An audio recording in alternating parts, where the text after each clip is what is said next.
Palabra asambleísta Armando Aguilar.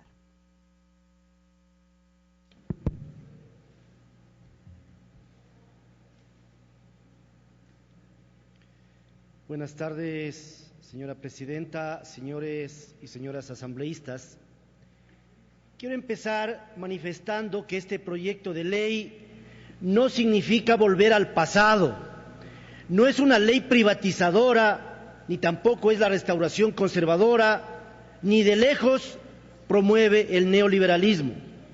Durante estos 8 años de Revolución Ciudadana, el sector privado ha sido uno de los grandes beneficiarios, quienes han construido las vías a lo largo y ancho del país, quienes han construido hospitales, unidades del milenio, toda la infraestructura pública que ha modernizado el servicio a la ciudadanía, la empresa privada, quienes han construido las viviendas que han sido adquiridas a través de créditos otorgados por el BIES, pues la empresa privada. La empresa privada ha sido la gran beneficiaria de este proceso político de estos 8 años.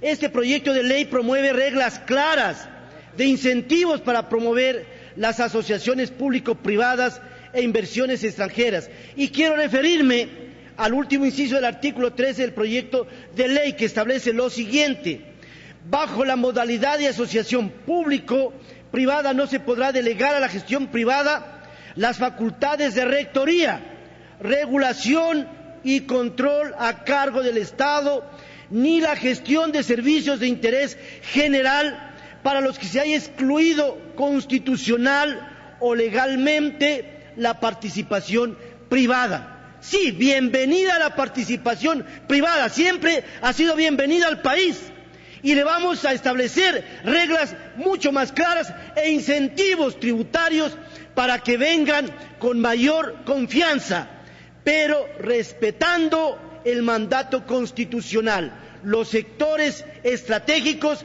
están libres de privatización. Por supuesto que se puede encargar por delegación la gestión, la administración, pero con un control exhaustivo de los organismos de control de la Contraloría General del Estado, que me voy a referir más adelante. Ya se ha hablado aquí muchísimo del artículo 132, el 133, que determinan o que hablan sobre las reservas de ley. Yo quiero incorporar el 226, que establece el principio de legalidad, el 425, que determina el orden jerárquico de aplicación de las normas, el 426, todas las autoridades e instituciones están sujetas a la Constitución. Por eso es que en el artículo 21.1 proponemos, y creo que eso ya es un consenso, eliminar el texto propuesto que dice en la primera frase: cualquiera sea la fuente normativa que determine el procedimiento administrativo, y eliminar también el último texto que dice también en la última frase: aun cuando estén previstos en ley formal. El artículo 250 de la Constitución de la República establece un tratamiento preferencial para las provincias amazónicas.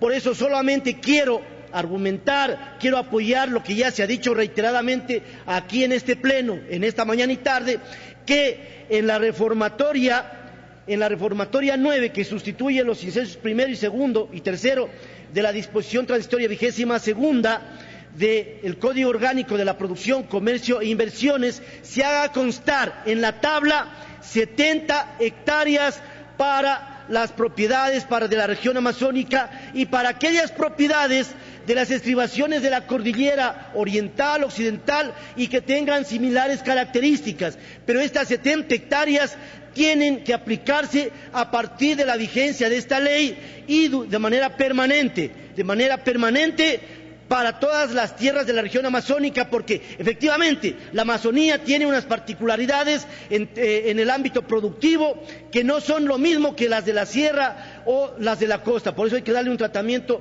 preferencial.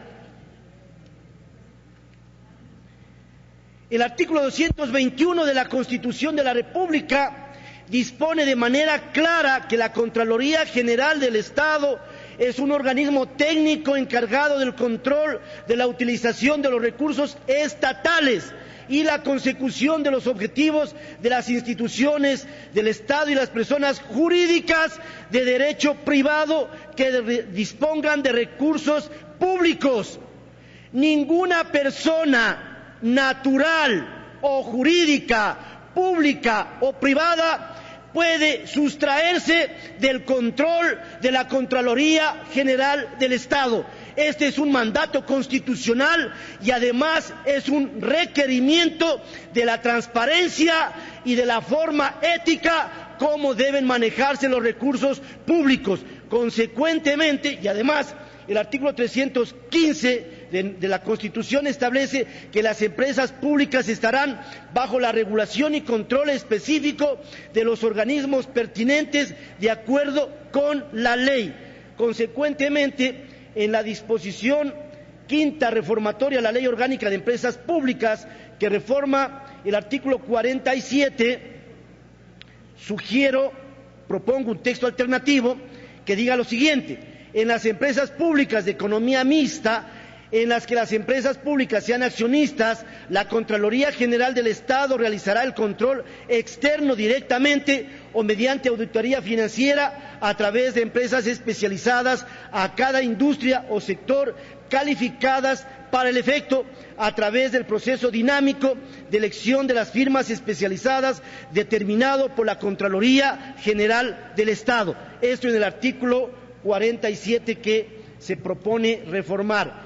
Y en el numeral 2 de esta reformatoria quinta, que reforma el artículo 4 de la Ley Orgánica de la Contraloría General del Estado y sus reformas, y que sustituye el tercer párrafo por el siguiente, proponemos un texto alternativo en el que la Contraloría tiene que ejercer un control de los recursos públicos. Ese es un mandato constitucional. Pongamos o no pongamos en esta ley, la Contraloría tiene la obligación de controlar la adecuada utilización y gestión de los recursos públicos. Ninguna ley de orden jerárquico inferior puede contravenir el mandato constitucional.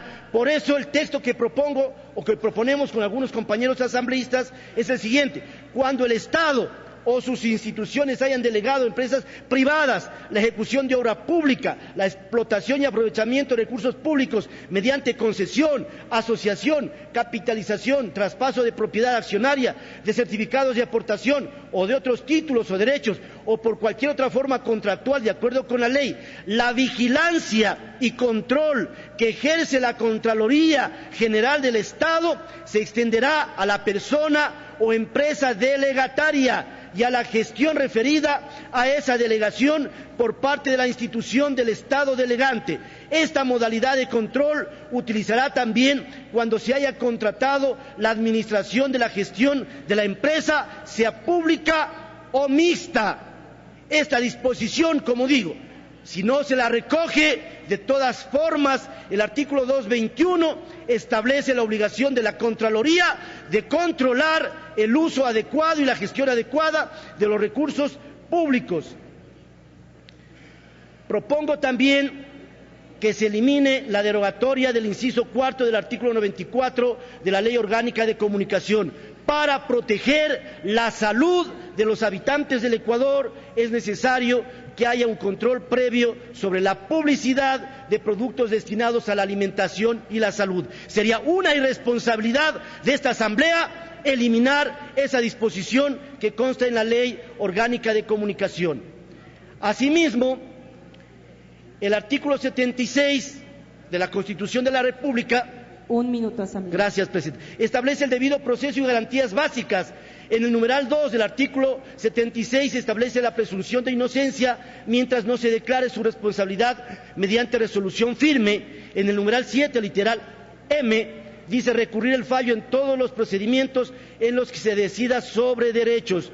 Por eso, en la segunda derogatoria que deroga el artículo 329, sobre todo el último inciso, yo propongo que esta derogatoria se la elimine porque atenta contra el debido proceso y contra las garantías básicas.